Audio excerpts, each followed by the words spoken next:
Okay, bismillahirrahmanirrahim. Assalamualaikum warahmatullahi wabarakatuh. Apa khabar para pelajar? Teruskan bersama saya Suko Sensei. Hari ini kita akan membincangkan tentang soalan nombor 3 daripada tema 4 bahagian A Sejarah Malaysia. Ini adalah semester akhir untuk pelajar-pelajar kos 2019-2020. Jadi teruskan bulan kaji tema 4 ini untuk memastikan kita boleh menjawab soalan nombor 3. Jadi kita dah ada soalan nombor 1, kita ada soalan nombor 3 untuk kita bincangkan pada hari ini. Dan sebelum ini saya telah berikan juga soalan nombor 4, iaitu bahagian A, bahagian B Sejarah Asia Tenggara, soalan itu tema 1 bahagian B. Jadi teruskan bersama saya Suko Sensei untuk melihat titik penting untuk membolehkan kita menjawab soalan nombor 3 daripada tema 4 bahagian A Sejarah Malaysia.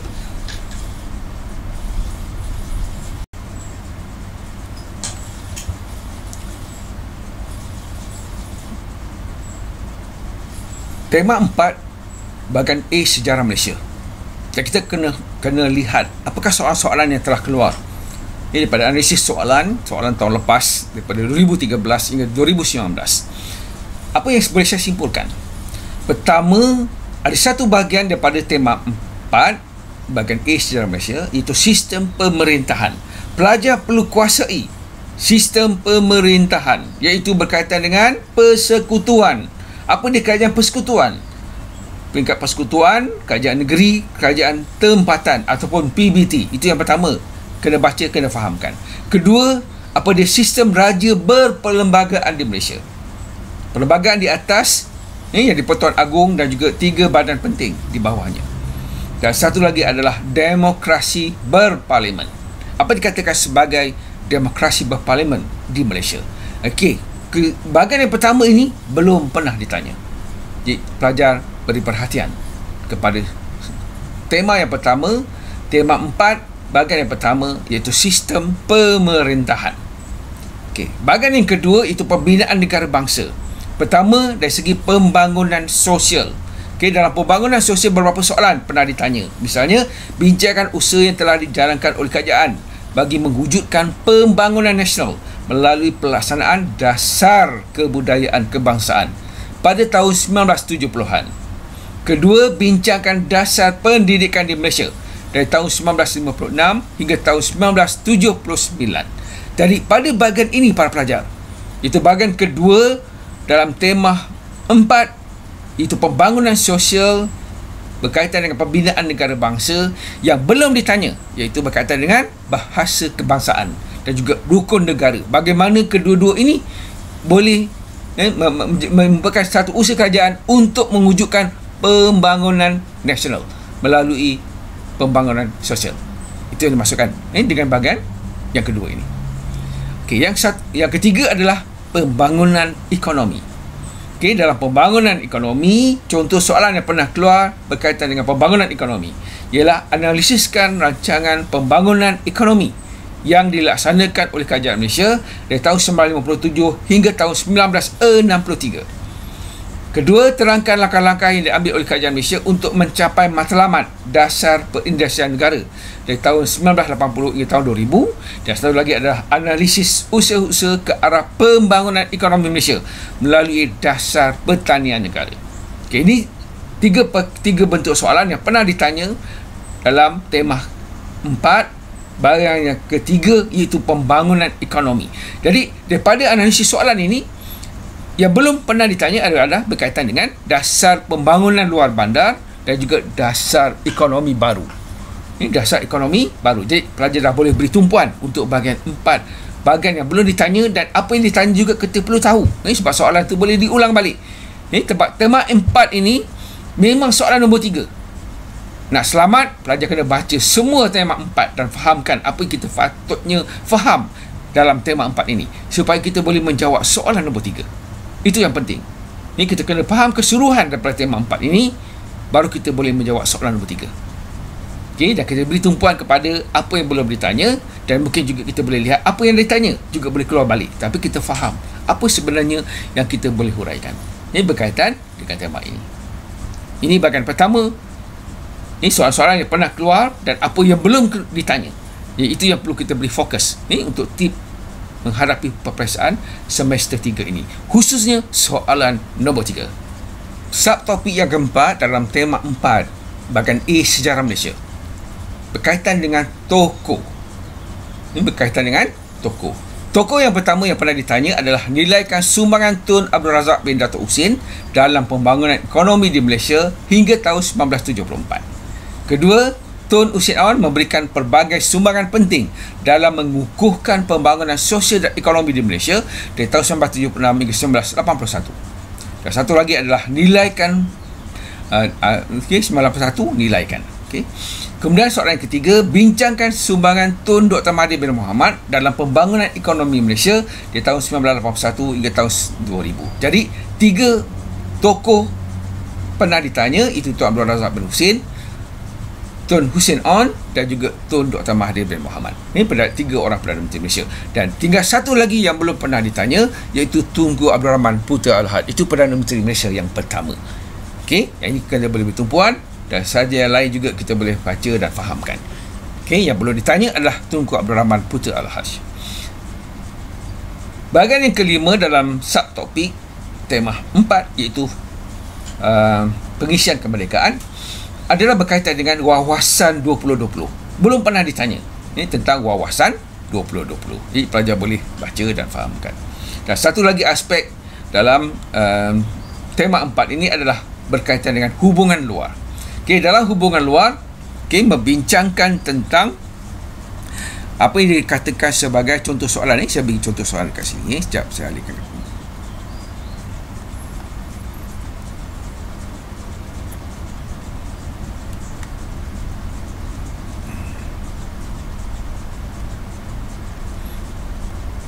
Dalam contoh soalan hubungan luar, pertama, bincangkan usaha-usaha yang telah dilakukan oleh Malaysia dalam pertubuhan negara-negara Islam ataupun OIC.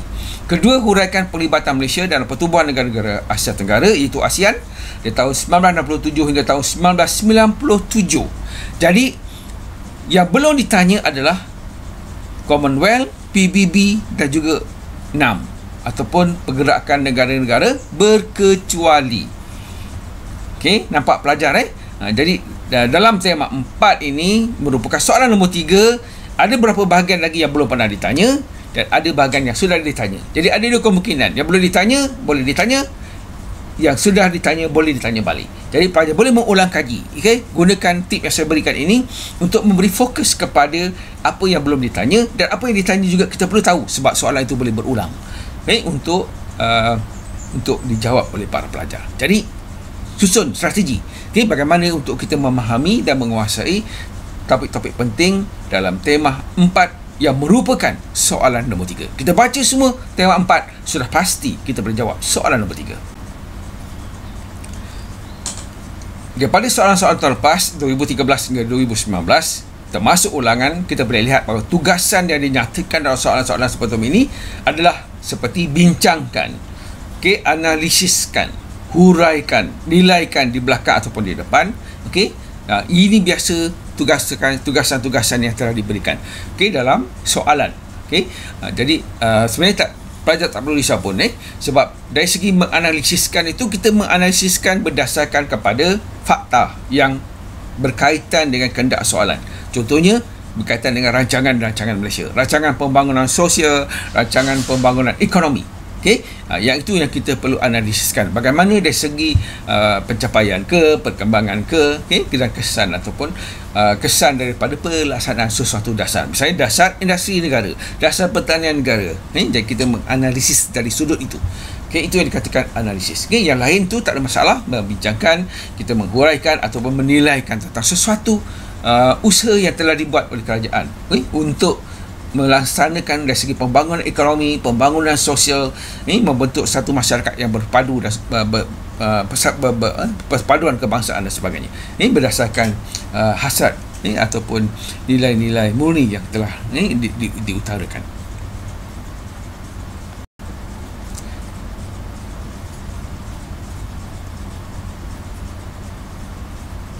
Dari segi latar masa pula, kalau kita lihat seperti pada tahun 1970-an, 1956 hingga tahun 1979, tahun 1957 hingga tahun 1963. Itu merujuk kepada time frame, latar masa tentang sesuatu peristiwa berkaitan dengan kehendak soalan yang ditanya. Itu akan memberikan kita punya jangkauan isi kita itu sampai mana. Contoh dari tahun 1980 hingga tahun 2000, ini berkaitan dengan dasar industri negara. Ini bermula daripada tahun 1980 tu, kalau kita lihat semasa era pada tahun 1891 antara Tun Hussein On dengan Tun Dr. Mahathir Mohamad. Ini di pada waktu itulah dasar industri negara mula diperkenalkan. Jadi dasar pertanian negara jelas. Itu menunjuk masa di mana dasar pertanian negara itu dilaksanakan. Semasa era pemerintahan Perdana Menteri Tun Abdul Razak bin Datuk Husin, semasa Tun Hussein On, semasa Tun Dr. Mahathir bin Mohamad, semasa Malaysia terlibat dalam OIC, pelibatan Malaysia dalam ASEAN tahun 1967 hingga tahun 1997, itu merujuk kepada latar masa tentang sesuatu peristiwa yang berlaku berkaitan dengan kehendak soalan yang perlu kita huraikan. Jadi kita punya jangkauan isi itu adalah berdasarkan kepada time frame yang diberikan. Jadi time frame ini sangat penting, sebab kita boleh gunakan time frame ini untuk menulis berkaitan dengan pengenalan dalam soalan dan juga untuk melihat penutup atau membuat kesimpulan terhadap esei yang kita sampaikan. Jadi kita boleh buat apa yang berlaku selepas itu, apa yang berlaku selepas tahun 1970-an, apa yang berlaku lepas tahun 1963 sebagai satu kesimpulan untuk penutup ataupun isi yang kedua. Apa yang berlaku selepas tahun 2000 kepada dasar industri negara, contoh. Apa yang berlaku selepas pemerintahan ataupun selepas pentadbiran Tun Abdul Razak bin Datuk Husin sebagai Perdana Menteri. Itu juga.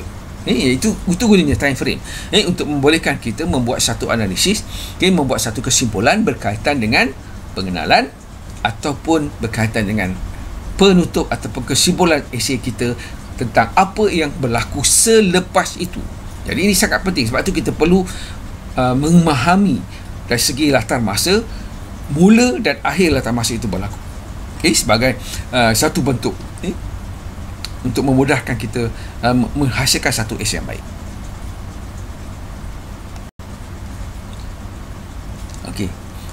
Bahagian yang akhir dalam soalan iaitu latar tempat.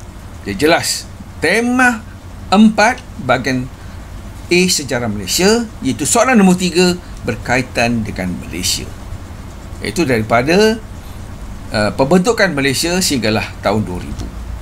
Jadi kebanyakan sudah pasti soalan nombor 3 ini berkaitan dengan Malaysia. Sama ada persekutuan, raja berperlembagaan, sistem demokrasi, pembangunan ekonomi, pembangunan sosial, tokoh-tokoh, Perdana Menteri, sumbangan dan peranan Perdana Menteri, dan juga penglibatan Malaysia dan hubungan luar. Semua itu merujuk kepada tempat yang sama, iaitu Malaysia. Termasuklah Semenanjung Malaysia dan Sabah dan Sarawak. Sabah dan Sarawak.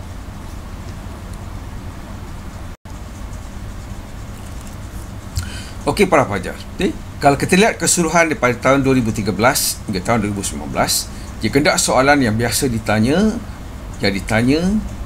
ialah pertama, pembangunan nasional melalui pelaksanaan dasar kebudayaan kebangsaan. Maksudnya dasar kebudayaan kebangsaan. Kedua, dasar pendidikan di Malaysia. Ketiga, rancangan pembangunan ekonomi, iaitu rancangan Malaysia 5 tahun, rancangan Melayah dan juga rancangan Malaysia di tahun 1957 hingga tahun 1963. Kemudian ditanya juga tentang dasar perindustrian negara di tahun 1980 hingga tahun 2000, pembangunan ekonomi Malaysia melalui dasar pertanian negara, sumbangan Tun Abdul Razak bin Datuk Husin. Tun Hussein On memberikan pelbagai sumbangan, dan sumbangan Tun Dr. Mahathir bin Mohamad dalam pembangunan ekonomi. Dan satu lagi adalah usaha-usaha yang telah dilakukan oleh Malaysia dalam OIC dan juga penglibatan Malaysia dalam pertubuhan negara-negara Asia Tenggara ataupun ASEAN. Ini adalah soalan yang pernah ditanya dan kehendak soalan yang telah dikemukakan. Jadi pelajar perlu tahu semua yang pernah ditanya ini, misalnya dasar kebudayaan kebangsaan, dasar pendidikan Malaysia, dan lihat apa yang saya dah katakan tadi yang belum ditanya daripada tema 4 ini. Jadi kita ulang kaji kedua-dua ini. Pertama, kita ulang kaji kehendak soalan yang pernah ditanya ini dan kita ambil tahu, dan sebab kita bimbang dia akan diulang balik. Kedua, kita lihat juga kepada yang belum ditanya dalam tema 4. Jadi dua perkara ini kita perlu selaraskan untuk membolehkan kita membuat ulang kaji yang baik dan kita boleh menjawab soalan nombor 3. Soalan nombor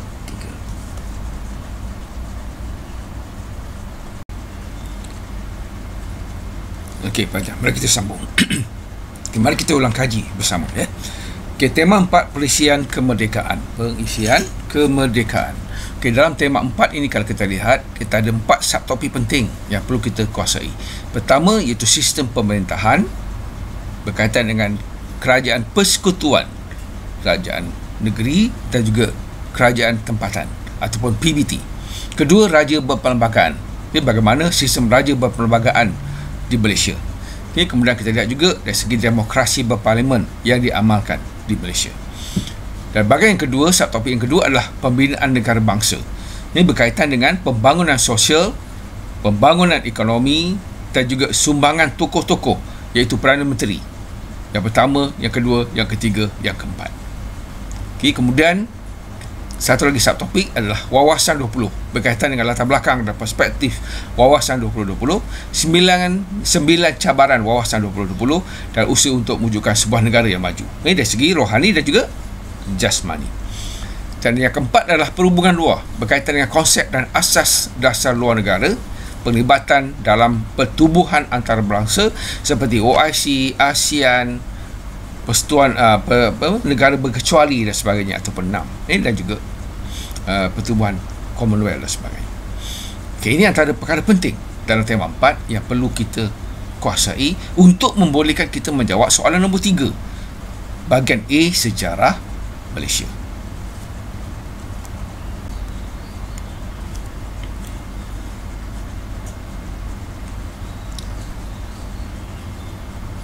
Dalam unit 4.1 iaitu sistem pemerintahan, kita ulang kaji bersama-sama. Apa yang perlu kita kuasai, apa perlu kita fahami.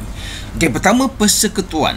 Iaitu pemerintahan persekutuan dibagi kepada 2 peringkat pemerintahan, iaitu kerajaan persekutuan dan kerajaan negeri. Dan setiap peringkat kerajaan mempunyai autonomi dalam bidang perundangan tertentu. Itu perkara penting dari segi persekutuan. Kedua, Perdana Menteri adalah ketua pentadbir negara. Yang Tuan Agong adalah ketua negara. Itu beza, ketua kerajaan dan ketua negara. Ketua negara yang di-Pertuan Agong mengikut nasihat Jemaah Menteri Persekutuan serta Majlis Raja-Raja Melayu. Setiap negeri diketuai oleh seorang sultan ataupun gubernur ataupun yang di-Pertuan negeri, dan dibantu oleh menteri besar ataupun ketua menteri. Terdapat parlimen yang mengandungi 2 dewan, iaitu Dewan Rakyat dan Dewan Negara. Ini contoh penting. Ini berkaitan dengan persekutuan Malaysia yang meliputi Tanah Melayu, Sabah dan juga Sarawak, ataupun dikenali sebagai Semenanjung Malaysia. Raja berperlembagaan. Yang kedua, bentuk pemerintahan iaitu raja berperlembagaan, di mana yang di-Pertuan Agong sebagai ketua negara yang memerintah berdasarkan kuasa yang diberikan kepada baginda oleh perlembagaan. Dipilih daripada 9 orang Raja Melayu secara bergilir dalam tempoh 5 tahun. Mempunyai kuasa eksekutif dan kuasa perundangan serta kehakiman, menjadi lambang kepada perpaduan negara. Itu antara prinsip raja berperlembagaan. Perlembagaan di atas yang Pertuan Agong yang di lapisan kedua dan diikuti oleh 3 badan utama dalam kerajaan, itu badan perundangan, badan eksekutif dan juga badan kehakiman. Dijelaskan setiap bahagian itu melambangkan sistem raja berperlembagaan ini yang diamalkan di Malaysia.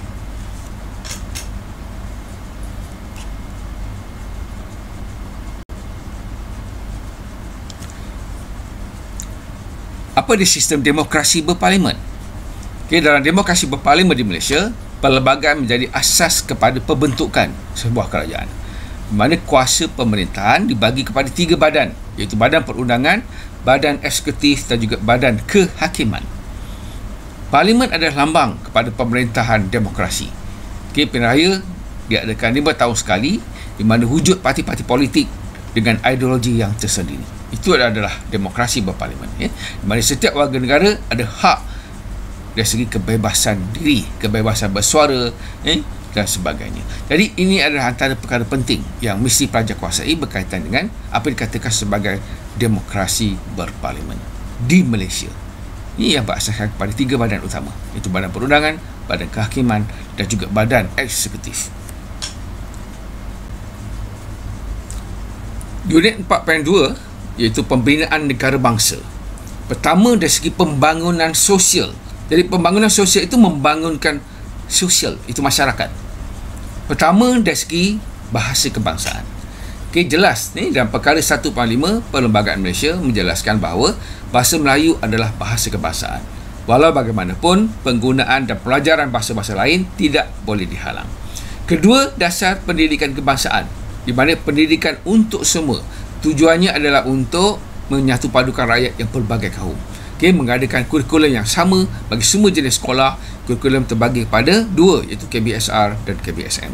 Okay, mengadakan peluang pendidikan yang sama, mengadakan peluang pendidikan asas selama 9 tahun, mempelbagaikan dan memperbanyakkan kemudahan pendidikan di peringkat universiti, dan seterusnya meningkatkan pendidikan kerohanian, moral dan juga disiplin.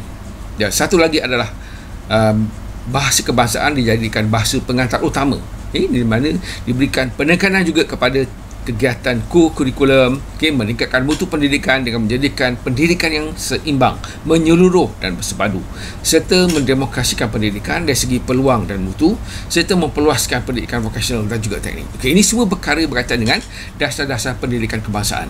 Ini dalam usaha untuk membina sebuah negara bangsa yang maju dari segi pembangunan sosialnya, melalui bahasa kebangsaan, melalui dasar pendidikan kebangsaan dan sebagainya, rukun negara, semua itu bertujuan untuk menyatukan rakyat di berbagai kaum dan melahirkan perpaduan kebangsaan. Itu matlamat utama.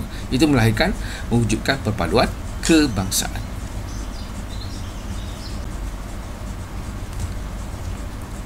Dalam pembangunan sosial juga, kita boleh lihat dari segi dasar kebudayaan kebangsaan. Jadi bagaimana dasar kebudayaan kebangsaan berjaya mewujudkan pembangunan sosial. Maksudnya mewujudkan perpaduan kebangsaan. Misalnya berasaskan pada Kongres Kebudayaan Kebangsaan tahun 1931, berasaskan 3 prinsip.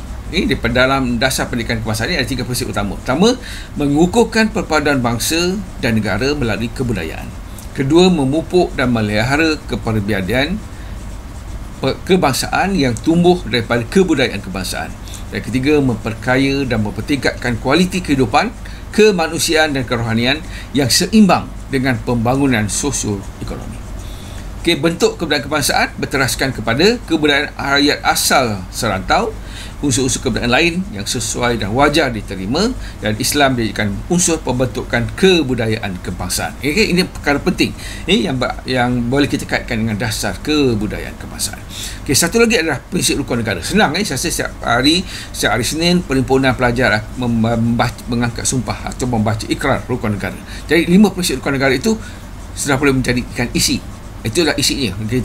Bila kita nak menjelaskan tentang bagaimana rukun negara itu berjaya mewujudkan sebuah perpaduan kebangsaan. Jadi rukun negara, melalui 5 prinsip rukun negara itu dapat mencapai matlamat perpaduan kebangsaan. Digubal oleh Majlis Perundangan Negara MPN dalam mesyuarat pertama MPN pada 27 Januari tahun 1970. Kita cerita ekoran daripada berlakunya peristiwa rusuhan kaum pada 13 Mei 1969. Jadi objektif rukun negara adalah untuk mencapai perpaduan yang erat dalam kalangan masyarakat. Memelihara cara hidup yang berdemokratik, membentuk masyarakat yang adil, supaya kemakmuran dinikmati bersama secara adil dan sama. Itu saya katakan tadi, rukun negara, dasar kebudayaan kebangsaan, matlamat utama mereka adalah untuk mewujudkan perpaduan kebangsaan. Itulah dikatakan pembangunan sosial. Jadi pembangunan sosial kita kaitkan dengan usaha-usaha kerajaan dari segi sosial untuk membina masyarakat yang bersatu padu. Ini berdasarkan pada perpaduan kaum.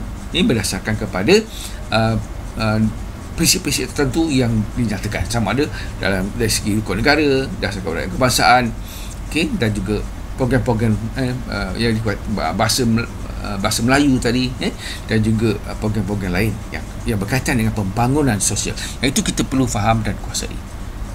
Untuk bahagian kedua dalam tema 3 ini, tema 4 dan tema 4.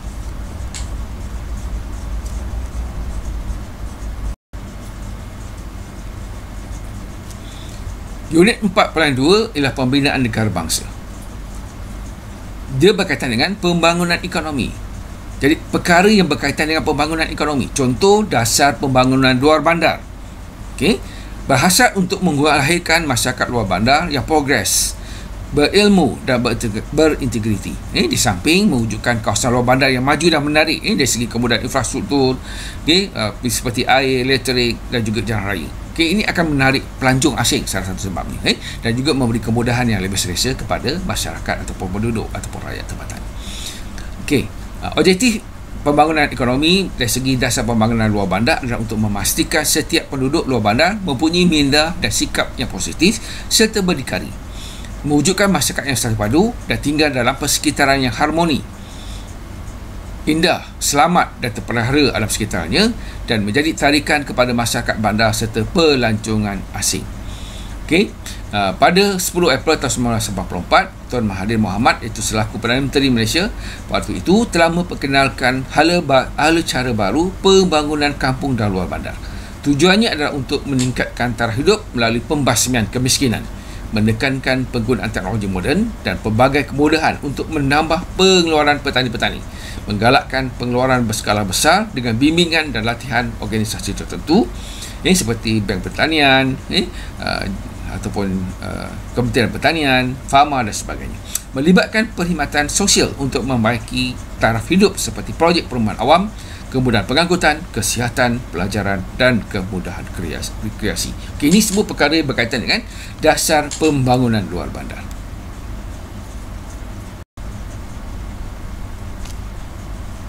Antara program-program yang dilancarkan untuk hala cara baru pembangunan luar bandar adalah seperti pembangunan industri kecil, di mana penubuhan RIDA untuk merancang dan menjadikan rancangan pembangunan ekonomi luar bandar. RIDA sekarang ni dipanggil MARAH. Kerajaan juga menjadikan bantuan kredit luar bandar seperti penubuhan Felkra, Mardi dan juga RISDA untuk membantu para petani. Lembaga Kemajuan Tanah Persekutuan ditugaskan membuka tanah untuk penempatan baru dan menambah hasil pertanian. Bila kawasan baru dibuka, lebih luas kawasan pertanian boleh diusahakan. Ini akan memberi penambahan dari segi hasil pertanian dan pendapatan petani. Kementerian Pembangunan Negara dan Luar Bandar ditubuhkan untuk menyelaras projek pembangunan luar bandar. Ini antara perkara-perkara penting yang dikaitkan dengan pembangunan luar bandar. Program-program yang dijalankan.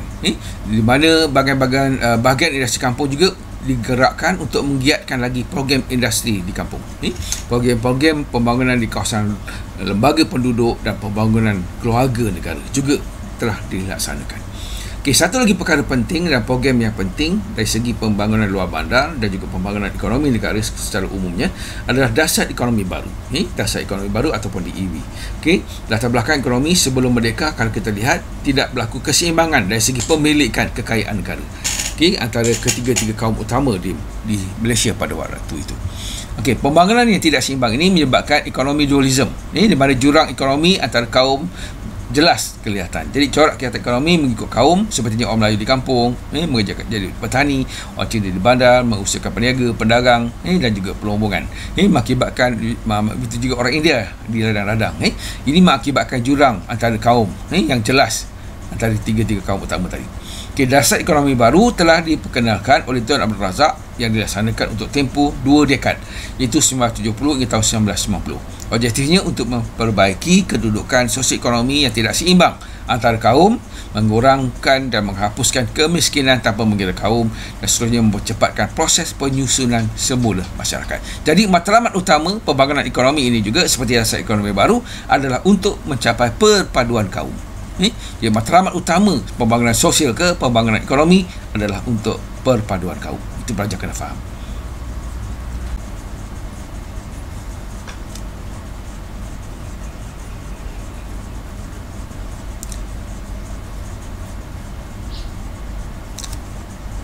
Dasar pembangunan negara berkaitan dengan dasar pembangunan negara ini, matlamatnya adalah untuk menjadikan sektor perkilangan sebagai pemangkin kepada pertumbuhan industri negara, menggalakkan penggunaan sepenuhnya sumber asli negara, meningkatkan penyelidikan ataupun R&D teknologi tempatan sebagai asas.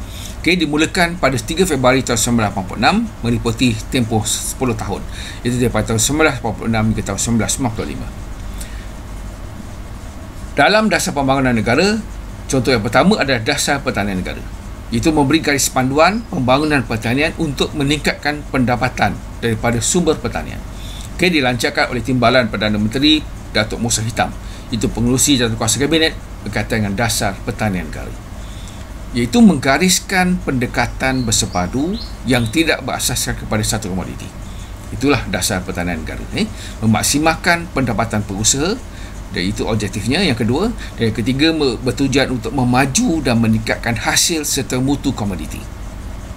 Strategi yang digunakan adalah pembukaan tanah baru, pembangunan institusi, perkhidmatan sokongan pertanian dan juga pembangunan sosial, membangunkan kawasan-kawasan melalui MADA, KADA dan pembadanan pembangunan wilayah. Meningkatkan penyelidikan serta melalui institusi seperti PORIM, MARDI, RRI ataupun penyelidikan getah dan sebagainya. Meningkatkan mutu persembahan dan dari segi dan pembungkusan, pengenalan kepada sistem grade, penstabilan harga dan pengukuhan kemudahan infrastruktur dengan bantuan farma dan juga lembaga pertubuhan peladang. Sini semua adalah berkaitan dengan dasar pertanian negara.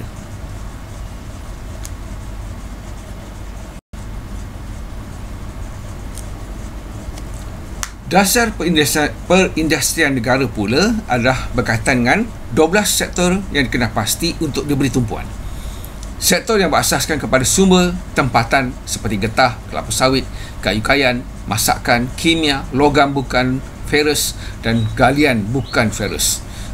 Sektor industri yang bukan berasaskan pada sumber seperti elektrik dan elektronik, peralatan pengangkutan, mesin, kejuruteraan, logam, ferus dan juga tekstil dan pakaian.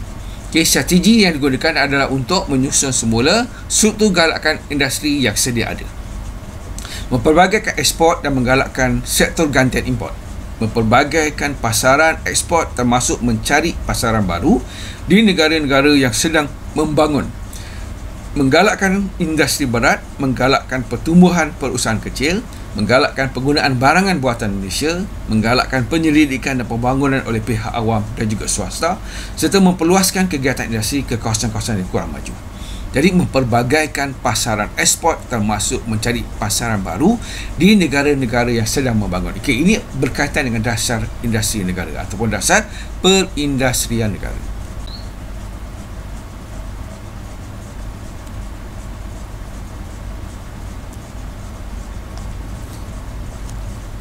Perkara yang seterusnya adalah sumbangan tokoh. Tokoh yang pertama adalah Tunku Abdul Rahman Putra Al-Haj. Dilahirkan pada 8 Februari tahun 1903, iaitu anak Melayu pertama berkelulusan University of Cambridge, England. Putera kepada Sultan Abdul Halim, iaitu Sultan Kedah ke-24. Dikenali sebagai bapa kemerdekaan. Jadi sumbangan Tunku Abdul Rahman dari segi politik, ekonomi dan sosial. Antaranya seperti dari segi politik, penentangan terhadap Melayu Union, menerajui kepimpinan UMNO, memperjuangkan kemerdekaan, membantu dalam perubahan OIC pada tahun 1969. Tunku juga mengukuhkan idea tentang pembentukan Malaysia dan menjadi pengasas kepada PERKIM, iaitu Pertubuhan Kebajikan Islam. Dari segi ekonomi, Tunku banyak menyumbang kepada kerajaan perikatan di bawah pimpinan beliau, melancarkan rancangan Melaya pertama, menubuhkan Kementerian Pembangunan Negara dan Luar Bandar pada tahun 1959. Itu antara sumbangan penting Tunku Abdul Rahman. Satu lagi adalah dalam bidang sumbangannya dalam bidang sosial, seperti melancarkan program pembangunan seperti pembinaan masjid negara, stadium negara, muzium negara, bangunan parlimen dan lain-lain. Menganjurkan pembentukan jawatankuasa pendidikan untuk mengkaji pembentukan dasar pendidikan kebangsaan, khususnya mencadangkan bahasa Melayu sebagai bahasa kebangsaan. Ini antara sumbangan penting Tunku Abdul Rahman Putra Al-Haj. Tokoh yang kedua adalah Perdana Menteri Tun Abdul Razak bin Datuk Husin. Dilahirkan pada 11 Mac tahun 1922 di Pekan Pahang. Tun Abdul Razak merupakan anak sulung kepada orang kaya Indah Shah Bandar Datuk Husin. Diberi gelaran Bapa Pembangunan. Berjadi pada menteri pada 22 September tahun 1970. Lulusan daripada Lincoln Inn di London. Itu latar belakang Tun Abdul Razak. Sumbangan Tun Abdul Razak dari segi politik, merupakan salah seorang yang menyertai rombongan kemerdekaan pada tahun 1996, memperluaskan gabungan perikatan UMNO, MIC, MCA kepada parti-parti lain seperti Gerakan dan Parti Progresif Parti, mengubah dasar luar daripada pro-barat dan anti-komunis kepada dasar berkecuali, menjadi pengarah Mageran untuk menyelesaikan masalah perkauman selepas rusuhan pada tahun 1969. Mewakili Malaysia menjalin hubungan dan rundingan Malaysia-Indonesia selepas peristiwa konfrontasi. Banyak melakukan perubahan dalam angkatan tentera seperti alat kelengkapan, melancarkan rela dan skim rukun tetangga. Melancarkan rukun negara pada 31 Ogos tahun 1970. Sumbangan Tun Abdul Razak dari segi ekonomi. Di bawah selian beliau, Kementerian Pembangunan dan Luar Bandar telah mewujudkan bilik gerakan negara di Kuala Lumpur untuk menyelaraskan program ini di peringkat bandar, daerah dan kampung serta mengawasi Felda dan juga Felkra. Memulakan peran pembangunan yang komprehensif yang dikenali sebagai Rancangan Malaysia 5 tahun. Menubuhkan agensi-agensi untuk membantu penduduk luar bandar seperti Lembaga Beras dan Padi Negara, pihak berkuasa kemajuan berkebun kecil perusahaan getah ataupun RISDA dan juga Lembaga Kemajuan Ikan Malaysia dan sebagainya. Beliau telah melancarkan dasar ekonomi baru pada tahun pertama pentadbirannya sebagai Perdana Menteri. Ia memperkenalkan rancangan buku merah dan juga buku hijau. Dari segi sosial pula, sumbangan Tun Abdul Razak sebagai Perdana Menteri, sebagai Menteri Pendidikan telah memperkenalkan Penyata Razak. Ini menggunakan penubuhan sistem pendidikan kebangsaan untuk mewujudkan perpaduan dalam kalangan masyarakat berbilang kaum. Meneruskan usaha Tunku Abdul Rahman dalam sistem pendidikan dengan menubuhkan mata rendah sains marah pada tahun 1972. Ini adalah sumbangan besar dan terpenting yang dibuat oleh Tun Abdul Razak. Ini sebagai Perdana Menteri Malaysia yang kedua pada waktu itu. Tokoh yang ketiga adalah Tun Hussein bin On. Dilahirkan pada 12 Februari tahun 1922 di Johor Bahru. Tun Hussein merupakan anak kepada Datuk On bin Jaafar, lulusan undang-undang dari Lincoln Inn London. Menjadi Perdana Menteri pada 15 Januari tahun 1976, dikenali sebagai bapa perpaduan.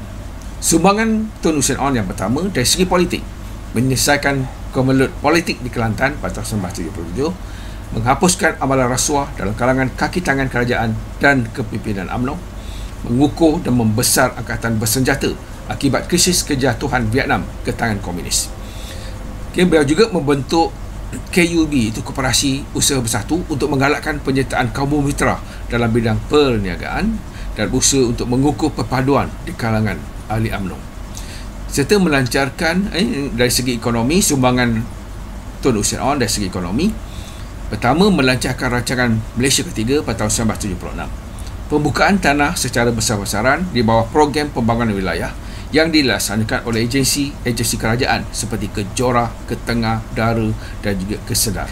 Ini menggalakkan kaum Melayu dan golongan bumi utara lain dalam pemilikan modal dan saham dengan mengumumkan pindaan hak milik saham, hak milik skim Amanah Nasional dikendalikan oleh Yayasan Pelaburan Bumi Putera. Ini antara sumbangan penting Tun Hussein On dari segi politik dan juga ekonomi. Sumbangan Tun Hussein On dalam bidang sosial.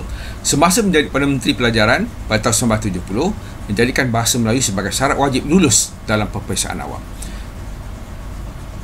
Tun Hussein On juga memperkenalkan sistem kota dalam latihan ikhtisas di universiti tempatan, memulakan langkah dalam penubuhan Universiti Pertanian Malaysia serta melancarkan Lembaga Perpaduan Negara.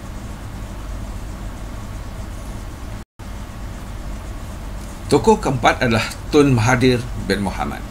Dilahirkan pada 20 Disember tahun 1925 di Kedah. Tun Mahathir bukan anak bongsu daripada 9 adik-beradik. Lulusan Kolej Perubatan King Edward ke-7 daripada Universiti Malaya, Singapura. Pada tahun 1976 menjadi Timbalan Perdana Menteri dan menjadi Perdana Menteri keempat pada tahun 1981. Sumbangan Tun Dr. Mahathir Mohamad sangat banyak. Sumbangannya yang pertama dari segi politik, di mana orang pertama mendaftar sebagai ahli UMNO yang ditubuhkan. Memperkenalkan kempen bersih, cekap dan amanah dan kepimpinan melalui teladan. Memperkenalkan dasar pandangan timur untuk meningkatkan produktiviti serta memperkenalkan idea wawasan 2020. Dari segi ekonomi pula, menolak konsep pasaran bebas ataupun laissez-faire dan mengajukan ekonomi terkawal. Ini agar tidak dimonopoli oleh pihak-pihak tertentu.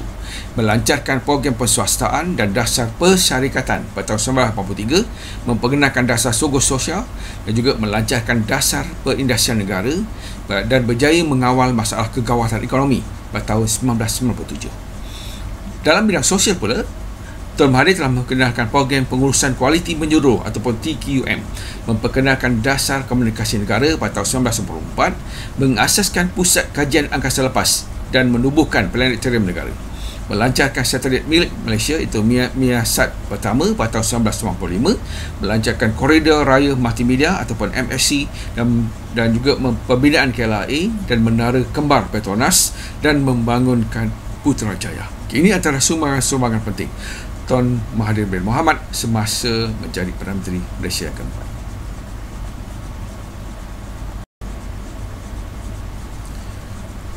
Dalam unit 4.3, Wawasan 2020. Apakah Wawasan 2020? Okey, pertama kita kena faham dari segi cabaran dan hala tuju negara. Pertama, membina negara bangsa yang bersatu padu, di mana Malaysia memerlukan perpaduan antar kaum dan integriti peringkat wilayah dan nasional ke arah sebuah negara yang aman dan harmoni.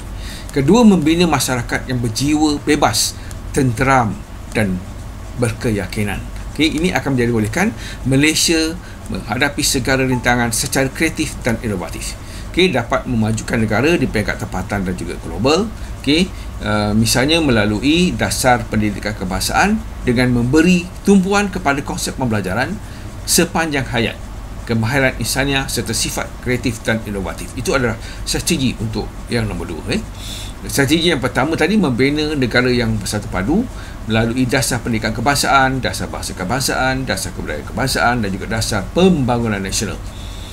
Dan yang ketiga adalah memupuk dan membina masyarakat demokratik dan matang. Misalnya, rakyat perlu berfikiran matang dan menggunakan hak demokrasi dengan baik, menyalurkan rasa tidak puas hati secara teguran, membina untuk kebaikan negara. Jadi strategi yang digunakan adalah sistem demokrasi berparlimen. Okay, ini 3 cabaran dan hala tuju negara di peringkat yang pertama dalam Wawasan 2020.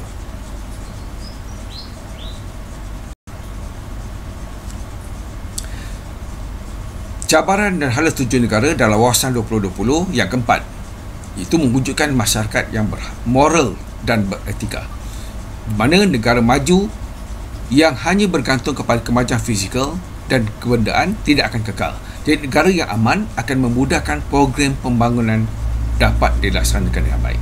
Strategi yang digunakan untuk cabaran yang keempat adalah dasar pendidikan kebangsaan melalui mata pelajaran pendidikan agama, moral, sejarah dan civic serta prinsip rukun negara. Cabaran dan hala tuju negara yang kelima adalah mewujudkan masyarakat yang matang, liberal dan bertoleransi melalui pengagihan kekayaan negara secara adil dan saksama melalui pembasmian kemiskinan dan keseimbangan sosioekonomi antara kaum, wilayah dan juga negara. Okay, strategi yang digunakan adalah dari segi perlembagaan negara, pengalaman sistem demokrasi, dasar pendidikan kebangsaan, dasar kebudayaan kebangsaan dan juga dasar bahasa kebangsaan. Dan yang keenam adalah membina masyarakat yang maju dan saintifik. Okay, di mana masyarakat maju yang didukung oleh kemahiran dan kepakaran sains dan teknologi membantu negara menuju ke arah negara maju, bertunjangkan pengetahuan sains dan juga teknologi.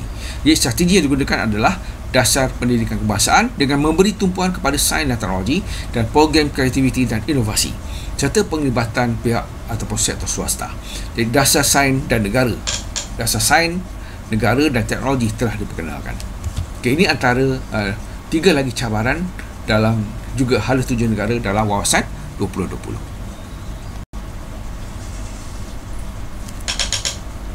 Cabaran ketujuh dan hala tuju negara berkaitan dengan Wawasan 2020 adalah mewujudkan masyarakat berbudaya penyayang, di mana masyarakat penyayang seperti saling menghormati, memahami, bekerjasama apabila menghadapi sebarang masalah, mengelak sikap individualistik dan mementingkan diri.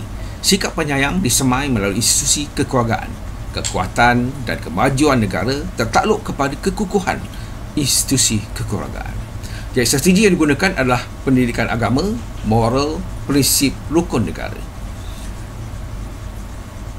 Cabaran dan hala tuju negara yang ke-8 adalah menjamin masyarakat yang adil dan saksama dari segi ekonomi, iaitu melahirkan masyarakat yang liberal dan dapat bertoleransi tanpa mengira keturunan, kebudayaan dan kepercayaan. Sedia meletakkan kesetiaan dan menerima perubahan dengan baik. Jadi strategi yang digunakan adalah rancangan pembangunan 5 tahun, rancangan pembangunan luar bandar, dasar ekonomi baru dan juga dasar pembangunan nasional. Dan yang kesembilan adalah memupuk dan membina masyarakat yang makmur. Masyarakat makmur mempunyai taraf hidup yang tinggi, pendapatan negara dan pendapatan isi rumah yang tinggi. Jadi strategi yang digunakan adalah peranan sektor swasta, dasar pembangunan nasional dan juga model ataupun dasar ataupun model ekonomi yang baru. Ini adalah perkara penting dalam 9 cabaran dan hala tujuan negara dalam wawasan 2020 yang mesti pelajar kuasai.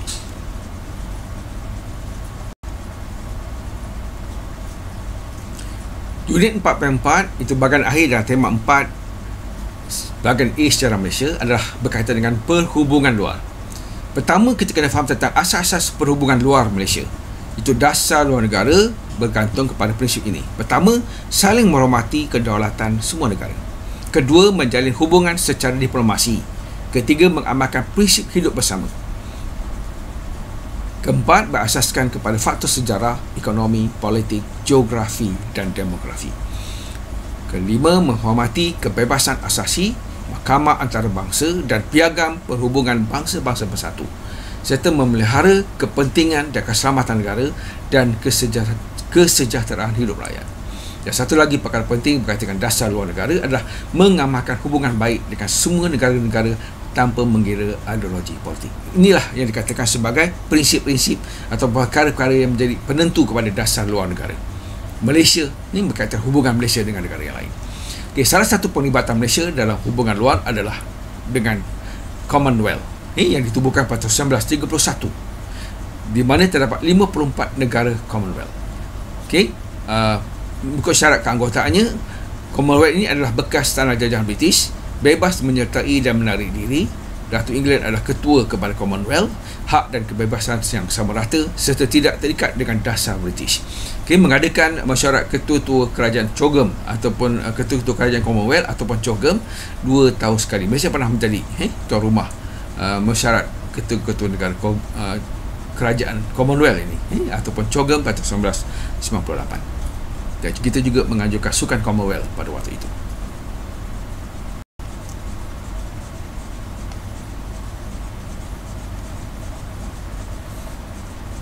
Penglibatan Malaysia dalam Commonwealth.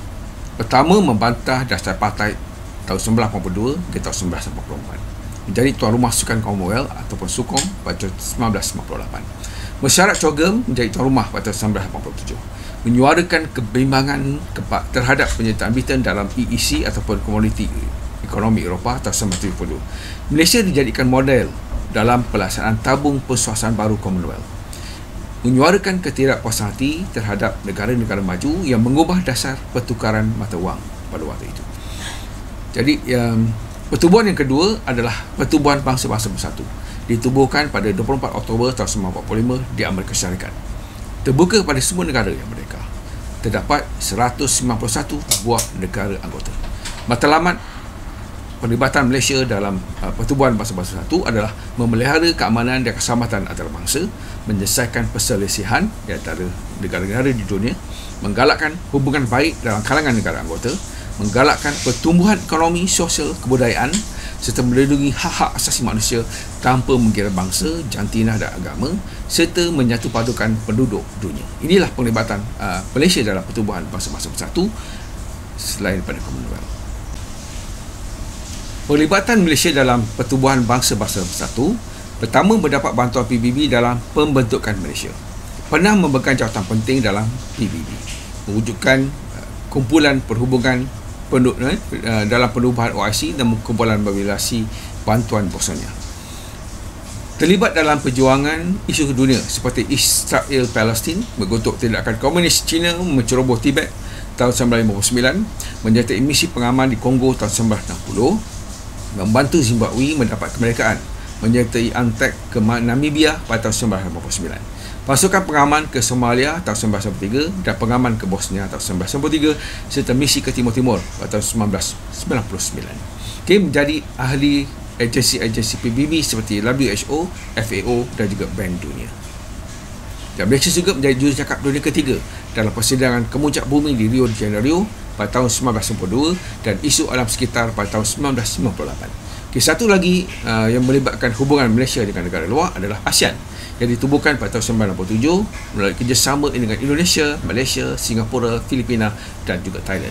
Pada tahun 1984, anggota ASEAN bertambah dengan Vietnam pada tahun 1995, Laos dan Myanmar pada tahun 1997, Kemboja dan sekarang termasuk juga Papua New Guinea. Timor Leste yang menjadikan ASEAN mempunyai 10 anggota pada masa ini. Matlamat ASEAN adalah membangunkan ekonomi, memajukan sosial dan kebudayaan serantau, mematuhi dan menghormati keadilan dan undang-undang negara dan mematuhi prinsip piagam PBB, menggalakkan kerjasama dalam lapangan ekonomi, kebudayaan, teknikal, saintifik dan juga pentadbiran, saling membantu dalam lapangan latihan dan kebudayaan penyelidikan, teknikal dan pentadbiran, bekerjasama memajukan bidang pertanian dan perusahaan, memelihara hubungan yang erat dan kerjasama dengan pertubuhan antarabangsa dan serantau bagi kepentingan bersama. Pelibatan Malaysia mencetuskan idea penubuhan ASEAN, konsep Zofan, perjanjian Sian-Wis, kerjasama ekonomi iaitu projek baju Yuria di Bintulu, Sarawak dan Aceh di Indonesia, AFTA di Singapura tahun 1992, EAEC ASEAN Plus 3, CIMEO dan juga RESCAM. Ini antara pelibatan Malaysia dalam ASEAN. Pelibatan Malaysia dalam hubungan luar ataupun pertubuhan antarabangsa seterusnya adalah pergerakan negara-negara berkecuali ataupun NAM. Dari segi sejarah ditubuhkan pada tahun 1991, iaitu gabungan negara-negara membangun di Asia, Afrika dan juga Amerika Selatan ataupun Amerika Latin. Dibentuk sebagai tindak balas kepada penubuhan senjata oleh kedua kuasa besar, iaitu Amerika Syarikat dan Rusia. Prinsip pergerakan negara berkecuali yang pertama menghormati hak asasi manusia dan prinsip PBB. Kedua, menghormati kedaulatan dan keutuhan semua negara. Ketiga, menghormati keadilan dan tanggungjawab antarabangsa. Keempat, mengiktiraf persamaan semua bangsa dan persamaan semua negara. Mengamalkan dasar berkecuali, menghormati hak negara di dunia untuk mempertahankan diri. Bersikap adil tanpa mengenakan tekanan terhadap negara yang lain. Menghormati kedaulatan negara lain, menyelesaikan pertelingkahan dunia secara rundingan dan seterusnya menggalakkan kepentingan bersama dan kerjasama. Jadi dalam pelibatan Malaysia dalam pergerakan negara berkecuali, yang pertama mesyuarat penyediaan sidang kemuncak di Dar es Salaam, Tanzania tahun 1970, sidang kemuncak Lusaka tahun 1970, sidang kemuncak New Delhi tahun 1983, sidang kemuncak Harare tahun 1989 dan sidang kemuncak Belgrade tahun 1989. Semuanya melibatkan Malaysia. Pertubuhan Persidangan Islam ataupun OIC ditubuhkan pada tahun 1971 melibatkan 57 buah negara anggota, di mana 3 buah negara pemerhati. Menjalinkan hubungan sesama negara Islam dalam segala bidang, memperjuangkan kepentingan umat Islam, memelihara pendamaian dalam segala persengketaan antara negara Islam, memastikan tempat-tempat suci Islam tidak dicemari. Penglibatan Malaysia dalam OIC pertama menjadi tuan rumah Persidangan Islam tahun 1964, tahun 1969, tahun 1974, tahun 2002 dan juga tahun 2003. Setiausaha Agung OIC, Tunku Abdul Rahman pada waktu itu pernah menjadi Setiausaha Agung OIC, mencetuskan idea penubuhan OIC, isu Israel Palestin, isu Iran Iraq dan juga penubuhan Universiti Islam antarabangsa Malaysia. Sumbangan Malaysia dan OIC banyak, iaitu Tunku Abdul Rahman menjadi Setiausaha Agungnya yang pertama, menjadi perantara dalam menyelesaikan peperangan antara Iran dan Iraq, memberikan sokongan kepada rakyat Palestin berjuang mendapatkan semula tanah air daripada Israel, menjadi tuan rumah Persidangan OIC tahun 1974 dan tahun 2003, menganjurkan persidangan menentang pengganas di kalangan negara Islam pada tahun 2002, tawaran beasiswa kepada para pelajar dari negara OIC untuk belajar di Universiti Islam antarabangsa, menganjurkan penggunaan dinar emas di kalangan negara Islam untuk urusan perdagangan dan kegiatan ekonomi. Okey, jadi pelajar, tolong ulang kaji soalan nombor 3 dari tema 4 bahagian A sejarah Malaysia. Ulang kaji seperti apa yang saya telah berikan sebelum ini. Okey, jadi kita dah ada 3 soalan. Soalan nombor 1, tema 1.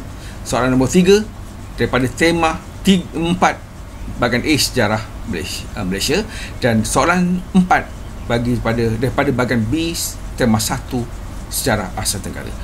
Okey, teruskan ulang kaji untuk menghadapi peperiksaan. Terima kasih. Jumpa lagi. Berminit bersama Suko Sensei. Hari ini kita akan berbincangkan tentang transformasi masyarakat dari segi ekonomi.